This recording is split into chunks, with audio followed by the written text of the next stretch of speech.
4 kemarin itu adalah resmi, konstitusional, dan tidak lagi membahas hal-hal seperti duifungsi TNI. Ribut di media segala macam ini ya, ini itu orde baru lah, tentara dibilang hanya coba bisa membunuh dan dibunuh.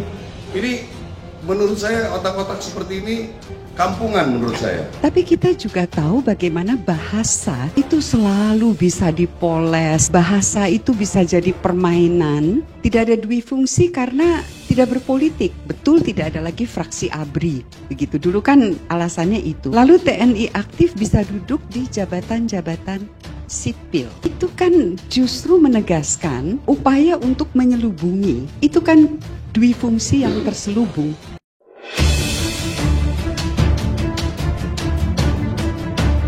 Halo pemirsa, jumpa lagi di channel ini. Revisi Undang-Undang TNI resmi disahkan menjadi undang-undang. Banyak masyarakat menilai akan muncul Orde Baru Jilid 2 di pemerintahan Presiden Prabowo. Namun hal itu disanggah oleh staf sus Kemhan Deddy Corbuzier dan juga Kasat Maruli Simanjuntak. Ini video agak berbeda dan pertama kali nih, karena saya akan bicara dan berlaku sebagai staf khusus Menteri Pertahanan di video ini.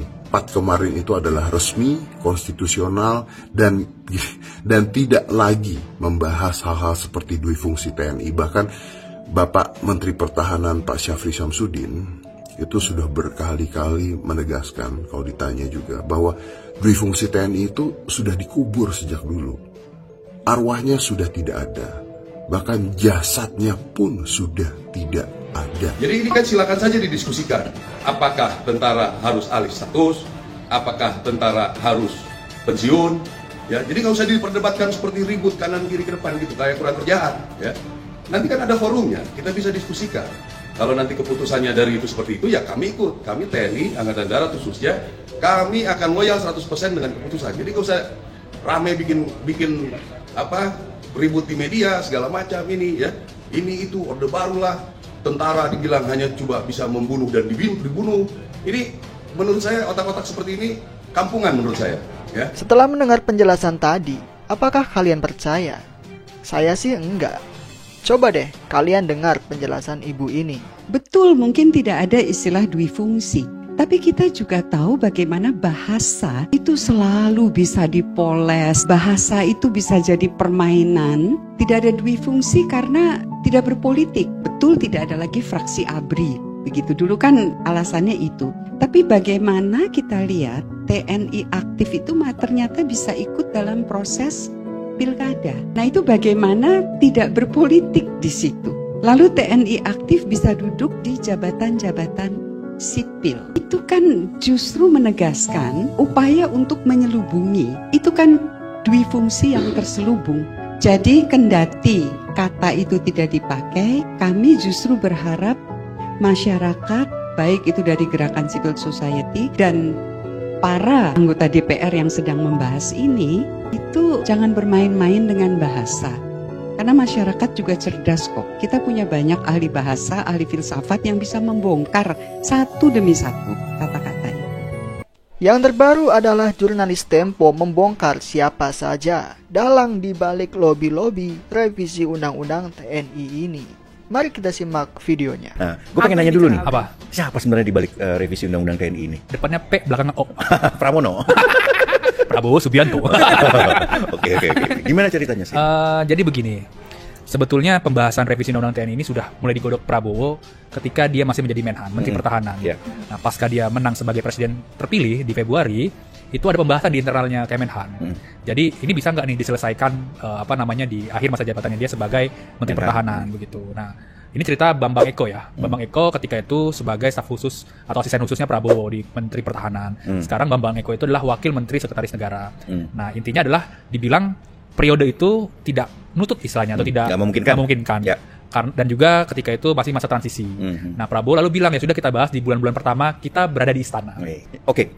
Kenapa Prabowo ingin merevisi ini sih? Karena Prabowo ini melihat undang-undang yang lama, undang-undang TNI lama ini usang, Pram. 34 2004 34 2004 dan juga 2004. Dan juga banyak turunan-turunannya tidak dilaksanakan oleh pemerintah.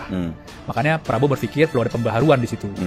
Nah, termasuk ada pasal-pasal soal demokrasi dimasukkan di sana, supremasi sipil juga dimasukkan ke sana. Intinya kalau kata Bang Eko, TNI juga harus transparan seperti itu, dan juga ya supaya tidak menimbulkan gejolak di publik gitu, Pak.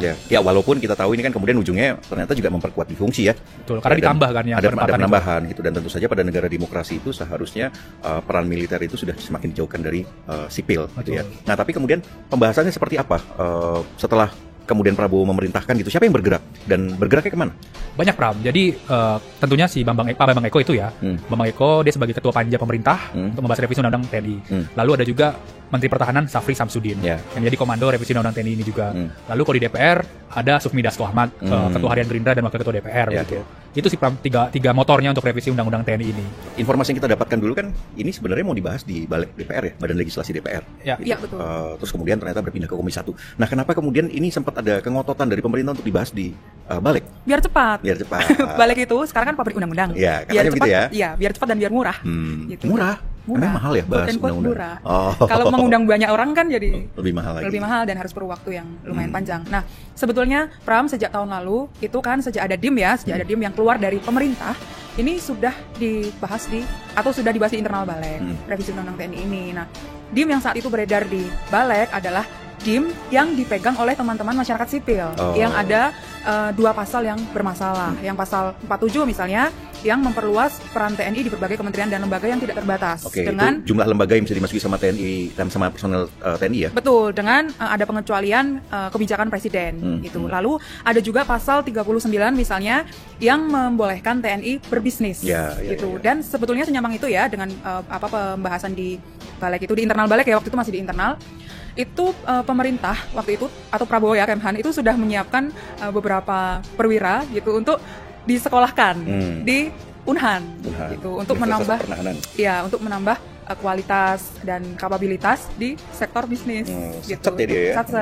Sudah ada kursus-kursus gitu, Pram. Jadi benar-benar disiapkan. Kata Panglima dulu kan TNI itu multifungsi, bukan dua fungsi lagi. Iya. Ketika itu kan. Nanti sekalian aja TNI disuruh jadi wartawan juga ya. Gantiin kita ya. Maksudnya berani kritis nggak pada pemerintah ya. Terus kita yang megang bedil. Iya. Komcat.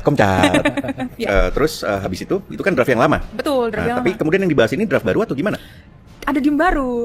Jadi memang ada tarik-menarik dulu, Pram. Antara ini mau dibahas di Balek atau di Komisi 1. PDIP itu menolak revisi Undang-Undang TNI dibahas di Balek. Kenapa? Karena ada dua pasal ini. Jadi Megawati sudah bertitah nih, jangan sampai ada dua fungsi gitu. Sudah di ultimatum gitu. Kalau misalnya dibahas di Balek, khawatirnya dua pasal ini lolos. Begitu saja gitu. Dan biasanya Balek itu kan pembahasannya itu terkonsolidasi gitu kan. Nah, kemudian DIM yang beredar sampai di awal bulan Maret itu masih DIM yang lama itu. Masih DIM yang lama. DIM lama yang dibilang sama Kikik itu ya. Bilang narasi dan tukang hoax ya. Oh iya, masyarakat sipil ini penyebar hoax gitu ya. Penyebar narasi negatif dan penyebar hoax. Iya, tapi dihapus tuh belakangan. Kikik itu kepala kantor presidenan. Kepalanya kan Hasan Nasbi. Makanya gue sebut Kikik, kita ketawain aja orangnya. Karena dia nge-tweet di situ di X, tiba-tiba dihapus. Orang katanya ditelepon komandan. Infonya sih diomelin ya. Tapi lucunya di DIM yang sampai di mereka di H-1 konsinyering itu pasal yang problematik itu tuh sudah tidak ada.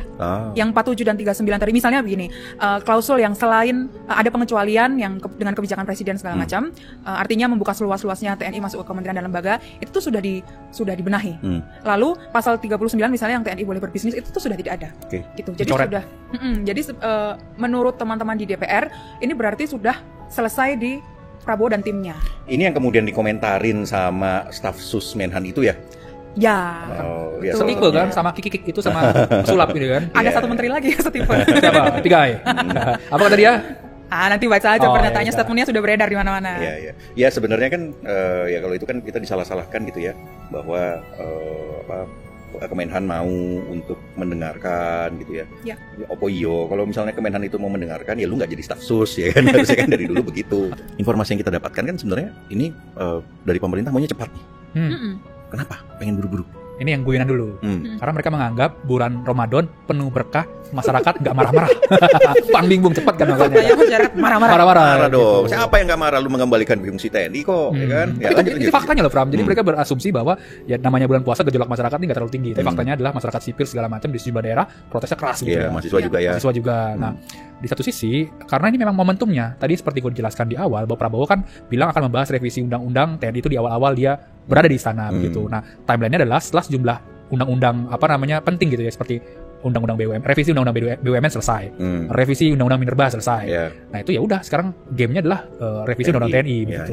Dan semua serba cepat kan. Kalau misalkan lu lihat soal BUMN juga gelap sekali kan pembahasan dengan draftnya, nggak ada segala macam, cepat. Minerba juga begitu, gelap cepat gitu kan.